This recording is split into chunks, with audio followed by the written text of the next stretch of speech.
हाँ जी, अज असी आए फिर अपनी सब्जी भाजी विच कि चलो कुछ लैके आने तो गां आए तो मेथी दे कोले गए।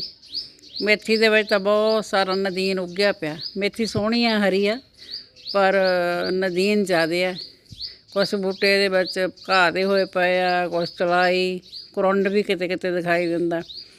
हुण इहनूं कढदे आ, देखदे आ कुछ रंबे नाल निकल जूगा, ना होया तो फिर हत्थां दे नाल इहदी सफाई कर दित्ती जाऊगी तो फिर इहनूं वरतों विच लिआवांगे। सियाल आ गए, आपां नूं पता कि मेथी भी बहुत गुणकारी हुंदी है सेहत वास्ते, तां जिन्नी इहदी वरतों हो जावे हुण सियालां दे विच तां चंगी होई आ। तां करदे आ फिर शुरू।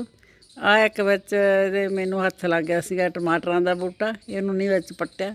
इहदे आसे पासे मिट्टी ला के इहनूं सेफ कर लैने, चलो इत्थे ही इहनूं टमाटर लग जाणगे। वैसे ही पट्टण नूं दिल नहीं कीता भी इहनूं पट्टिआ जावे। चलो फिर मिलते हैं जी अगली वीडियो दे विच।